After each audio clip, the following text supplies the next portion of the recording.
3 ചേച്ചിമാര് ചേർന്ന് വാഴയിലയിൽ തനി നാടൻ രീതിയിൽ അവിയല്, തോരന്, സലാഡ്, അച്ചാറ്, മീൻ വറുത്തത് എല്ലാം ചേർത്ത് ഒരു അടിപൊളി വീട്ടിൽ ഊണ് കിട്ടുന്ന ഒരു കടയിലാണ് ഞാനിന്ന് നിൽക്കുന്നത്. ഉച്ചയ്ക്ക് 12 മണി ആകുമ്പോൾ തന്നെ ഇവിടെ ഊണ് കഴിക്കാൻ നല്ല തിരക്കാണ്. വാഴയിലയിൽ ചൂട് ചോറും തേങ്ങാരച്ച മീൻകറിയും കൂട്ടി കഴിക്കാൻ തന്നെ നല്ല രുചിയായിരുന്നു. ഊണിന്റെ കൂടെ സ്പെഷ്യലായിട്ട് ഞാൻ മേടിച്ചത് കണ്ണൻ കോഴിചാള വറുത്തതാണ്. അതും നല്ല ടേസ്റ്റ് ആയിരുന്നു. 6 വർഷമായി ഇവിടെ വീട്ടിലൂണ് കൊടുക്കാൻ തുടങ്ങിയിട്ട് ഇവിടെ സ്ഥിരമായി കഴിക്കാൻ ഒരുപാട് പേര് വരാറുണ്ട്. ഞാൻ സ്ഥിരം വന്ന് കഴിക്കാറുള്ള നാടൻ ഫുഡാണ്.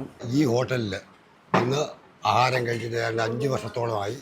വളരെ നല്ല രീതിയിൽ ഇവിടെ നടത്തുന്ന ഒരു ഹോട്ടലാണ്. ഫസ്റ്റ് ടൈമാണ് ഞാൻ ഇവിടുന്ന് കഴിക്കുന്നത്. പക്ഷെ എന്തായാലും നല്ല നാടൻ പയറും അവിയലും മീൻ വറുത്തതും അച്ചാറും ഒക്കെ ആയത് നല്ല തനി നാടൻ രീതിയിലാണ് അവരുണ്ടായിരുന്നത്. അതുപോലെ തന്നെ ഇവിടുത്തെ മോരുകറി എനിക്ക് നന്നായിട്ട് ഇഷ്ടപ്പെട്ടു. നല്ല കുറുകിയ മോരുകറി ആയിരുന്നു. തനി നാടൻ രീതി നല്ലൊരു ഊണ് കഴിക്കണമെന്ന് ആഗ്രഹമുള്ളവർക്ക് ധൈര്യമായി പോകാൻ പറ്റിയൊരിടമാണ്. ഇതിന്റെ ലൊക്കേഷൻ വരുന്നത് കൊല്ലം ജില്ലയിൽ കോട്ടാത്തല പണയിൽ അമ്പലത്തിന്റെ അടുത്തായിട്ടാണ്.